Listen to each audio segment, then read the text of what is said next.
Imagine the year 80 AD. You are standing inside the newly inaugurated Roman Colosseum. The roar of 50,000 voices, a deafening wave of sound, fills the air. But this crowd isn't screaming for a hero. They are screaming for an execution. In the center of the arena, a woman is chained to a wooden scaffold, naked and paralyzed by terror. Suddenly, a new sound erupts. The roar of a bull, agitated and angry, released into the sand. But it's not meant to kill her. Not yet. The guards have constructed a grotesque mechanical replica of a hollow cow. They force the woman inside, locking her into the wooden shell. Then they unleash the bull, forcing the animal to mount the contraption. This isn't just murder. It is a public, ritualized rape. It's an execution disguised as a perverse reenactment of the myth of Pasiphae, the queen who legend says coupled with a bull. The crowd applauds. Children watch. Senators laugh. This is not a scene from a depraved horror film. This really happened. The poet Martial was there, and he wrote it down for history. We saw Pasiphae joined to the bull. The ancient legend received testimony under Caesar. This was Rome, the empire of law, of aqueducts, of philosophy, and this was its family entertainment. Today, we are pulling back the curtain on the most brutal, sophisticated, and inhuman spectacles the Roman Empire ever staged. These are the stories Hollywood won't show you, the truths your history books conveniently forgot. Because this was never just random madness. It was politics. It was propaganda. It was a meticulously designed system of mass psychological control. And it was all completely, terrifyingly legal. Before we can even begin to understand the gladiators, we have to understand the system that produced them. This wasn't just violence. It was industrial-scale death. The historian Eutropius estimated that over 400,000 human beings died in the Roman arenas over the centuries. That is the equivalent of an entire modern city being erased, one by one, for applause. When Emperor Titus opened the Colosseum, he celebrated with 100 consecutive days of games. In that time, 9,000 animals were slaughtered. That is 90 deaths per day, every day, for more than 3 months, just for fun. When Emperor Trajan conquered Dacia, he staged 123 days of games, pitting 10,000 gladiators against each other and executing thousands of prisoners. The philosopher Seneca, horrified, attended these games and wrote a chilling confession. I come home more greedy, more cruel, more inhuman, because I have been among humans. He described the midday executions, where criminals were tied to stakes and lions were set upon them. The crowd would bet on how long each victim would scream before their throat was torn out. That was the lunch break entertainment. Why? This is the most important question. Because the arena did something no temple or senate building could. It taught obedience through pleasure. When you watch a man torn apart and you cheer, you learn what happens to enemies of Rome. More than that, when you cheer, you become complicit. And that complicity was the entire point. By the 2nd century AD, Rome spent more on arena entertainment than on roads, schools, or hospitals. It was a bureaucratic, scheduled, budgeted machine, delivering death packaged as a party, all to a population that had become hopelessly addicted to brutality. That was the system. Now, let me show you the blueprint. This was a psychological program, rolled out in 4 distinct phases, to teach an entire civilization how to stop thinking and start cheering for its own decay. Phase 1. Dehumanizing the other. The first lesson in Roman control. Dehumanization. Before you can get a citizen to cheer the death of another human, you must first train them to cheer the death of a thing.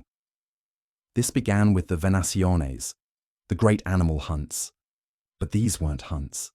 They were a carnival of slaughter. Rome's boundless power was shown by dragging the most exotic creatures from the farthest corners of the earth just to be killed. Lions from North Africa, leopards from the Caucasus, crocodiles from the Nile, even giraffes, the first ever seen in Europe, paraded by Julius Caesar as a camelopard. It didn't matter what it was. The crowd was taught it was worthless, At the Colosseum's inauguration, those 9,000 animals were butchered in spectacles that were less hunt and more execution. Pliny the Elder warned that entire species were vanishing from their homelands. The Colosseum wasn't just a theatre of death, it was an ecological wrecking ball. Once the crowd was desensitized to the blood of animals, it was time for the midday programming, the damnatio ad bestias, the condemnation to the beasts. This is when the worthless animals were used to dispatch worthless humans. Criminals, deserters, prisoners of war, and Christians were brought out with no weapons, no armor, no hope. Each punishment was a public service announcement. Thieves were torn apart by wolves, arsonists were burned alive, traitors were thrown to the lions. The historian Strabo recorded seeing victims tied to stakes while trained boars were released to gore them. This wasn't justice. It was a morality play where the only moral was, obey, or this is you. Phase 2. Normalizing injustice. With the audience desensitized, it was time for the second lesson. Normalizing injustice. This is where the lie of sport was born. We have all seen the movies. Two chiseled, evenly matched warriors in a heroic duel. That was the rare, expensive exception. The daily rule was a twisted mockery of fairness. The arena thrived on imbalance. Prisoners and criminals were shoved into the sand, sometimes dressed as clowns, handed wooden swords, and sent to die against seasoned professional killers. The crowd would jeer as the doomed men flailed helplessly before being butchered. The weapons themselves became characters in this dark theatre. The retiarius, with his fisherman's net and trident, was pitted against the secutor, whose helmet was a smooth, fish-like orb designed specifically to deflect the net. It wasn't about skill, it was about suspense. Sometimes, entire units would clash, turning the arena floor into a literal swamp of blood and mangled corpses. The helmets were often instruments of torment, some with visors so narrow the fighter was half blind, forcing them to stumble while the audience roared with laughter. This entire political perversion began centuries earlier, in 264 BC, at a funeral. Three sons, wishing to honor their dead father, did so not with prayers, but with blood. They armed 3 pairs of slaves and forced them to fight to the death in a cattle market. This was munus, a duty owed to the dead. But the Roman elite saw a political loophole. A funeral with blood proved you were pious. A funeral with spectacular bloodshed proved you were powerful. By the 3rd century BC, politicians were staging these funeral games as campaign tools. The Senate called it piety. The crowd knew it was politics. Death had become propaganda. Phase 3. Making cruelty an art form.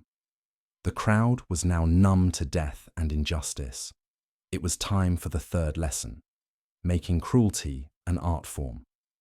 This is the point where the mask of justice or sport dissolves completely, and the arena becomes pure sadistic theatre.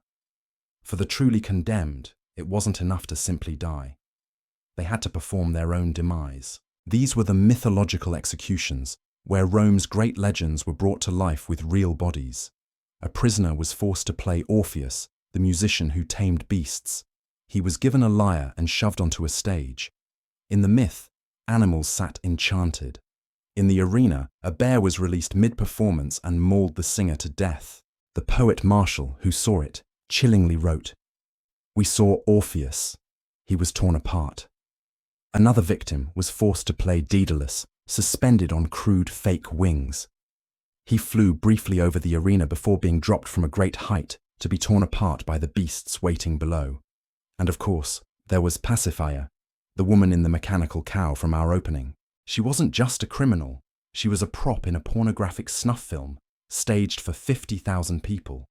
Tertullian recorded that female prisoners were sometimes dressed as priestesses and publicly violated in the arena before being killed. When the myths ran out, they invented new forms of horror. They took prisoners, dressed them in shirts soaked in pitch and tar, and set them ablaze. Tertullian wrote bitterly that they became living torches, illuminating the evening games. Men and women were nailed to crosses and left to die for hours, sometimes days. The audience didn't just watch this, they ate lunch. Phase 4. power becomes performance. The final phase.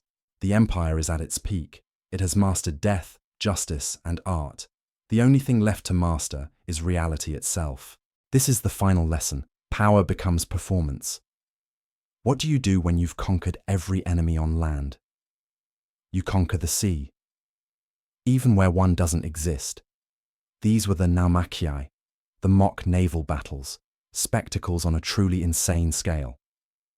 In 46 BC, Julius Caesar dug an enormous basin near the Tiber River, filled it with water, and floated entire warships. Thousands of captives were shoved aboard and told to fight to the death as rival fleets.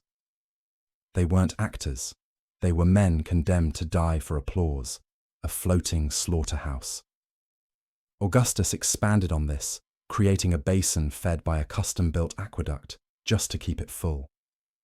30 warships, crammed with prisoners, clashed in a battle where no one was meant to survive. The message was simple. Rome could command the seas where none existed. Nature itself bent to the emperor's whim. In 52 AD, Emperor Claudius staged one on Lake Fucinus. As the prisoners floated past his viewing box, they gave a salute that has echoed through history. Morituri te salutant. Those who are about to die salute you. The hubris reached its logical, pathetic conclusion when the emperor himself, the divine ruler of the world, stepped into the arena. Emperor Commodus stormed the Colosseum dressed as Hercules, slaughtering hundreds of animals that had been crippled or tied to posts beforehand. He fought gladiators too, but only with every advantage rigged. Losing was impossible. Clapping was mandatory. According to the historian Cassius Dio, Commodus fought 735 times. This wasn't a show of strength. This was a fraud. The empire, obsessed with the performance of power, had become a parody of its own strength.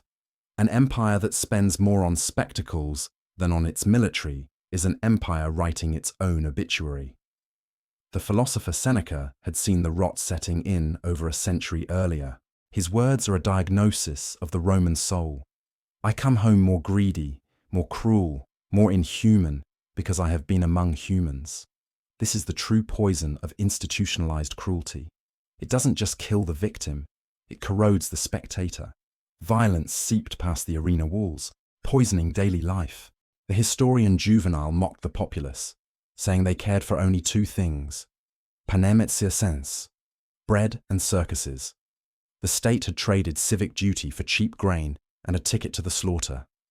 The arenas devoured fortunes, bankrupted rulers, and dulled the Roman edge. The roar of the crowd, once a sound of Roman power, was now the sound of its own decay. When the frontiers finally cracked and the funds dried up, the Colosseum fell silent. Today, that Colosseum looms as a scarred but proud monument. We admire the architecture, but we forget the blueprint. We forget its true purpose. It was not a stadium.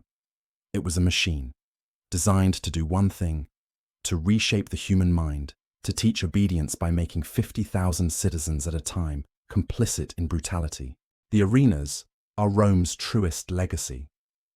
They are a warning carved in stone. A warning that when a society demands to be entertained, and its leaders provide that entertainment by sacrificing the vulnerable, that society is not at the peak of its glory. It is at the beginning of its end.